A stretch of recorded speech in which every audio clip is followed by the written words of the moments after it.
俄罗斯亮出核肌肉，乌克兰战争会不会点燃欧洲和全世界？那么，普京此举的战略意义在哪里？各位网友，大家好，我是刘小飞。2月24号，乌克兰刚开打那一天呢，我儿子还问我呢，说俄罗斯会不会考虑使用核武器啊？如果用了，其他国家会不会对俄罗斯进行核报复呢？我说不至于吧。如果其他国家不参战，俄罗斯光是对付乌克兰，应该不至于用核武器。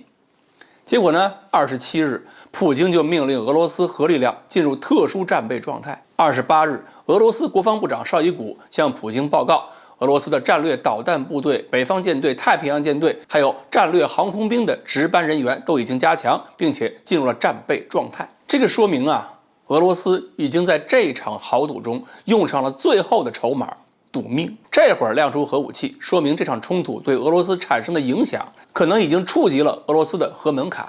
北约国家还没有直接参战，仅仅提供轻武器，乌克兰就能把俄罗斯军队进展拖延到这种程度，而且每天还让俄军承担这么大的损失。而且这2天在白俄罗斯的谈判桌上，乌克兰代表和俄罗斯代表一样硬气。俄罗斯说乌克兰不能有海空军，东部2州必须独立建国，而且乌克兰要承认。而乌克兰说俄军必须全部撤出乌克兰领土，包括克里米亚和东部的2个州。这完全是话不投机呀！虽然说是漫天要价就地还钱，但是乌克兰这么横，真是不给俄罗斯面子。而且欧洲国家还发现，俄罗斯军队作战能力似乎也不过如此，完全没有现代化、信息化的味道，也就是冷战后期的技术水平。所以这些国家不仅是被激怒了，而且还有了信心，果断提高军费投入，内部高度团结，还向乌克兰提供了各种各样的军火支持。这是美国想做都没做成的事情，被普京轻易变成了现实。这种情况下，俄罗斯必然已经感觉到了，它的常规力量已经衰弱到了难以让其他国家敬畏。要想阻止其他国家支援乌克兰，别无办法，只能提高赌注。所以下边这一局就不是跟乌克兰赌，而是要把全世界都拉进赌局。因为一旦爆发核战争，规模是无法控制的。虽然有一些人一直在批驳核捆绑理论，但是难保不会有哪些国家存了核捆绑这样的心思。比如说俄罗斯和法国、英国、美国对着扔核武器，同归于尽。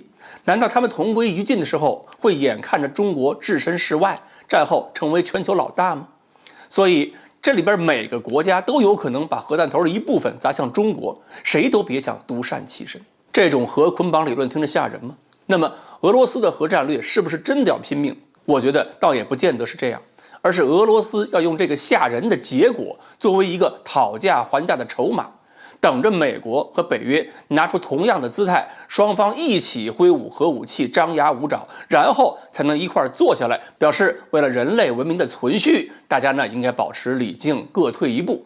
就算是最后谈的结果回到了原点，回到了明斯克协议，只要最终乌克兰不加入北约，俄罗斯就可以说这场战争达成了战略目的，而美国、北约也可以说保住了乌克兰的独立。有了这么一个台阶，双方啊，尤其是俄罗斯才能体面下台，俄罗斯才能保住超级大国那个令人敬畏的面子。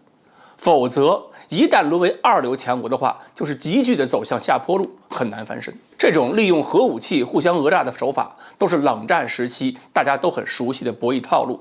古巴危机的时候，多少跟这个有点类似。现在呢，中国已经提出了俄罗斯把核武器已经亮出来了，那么有关方面是不是应该尊重一下俄罗斯的安全利益，别把俄罗斯逼到绝路上去？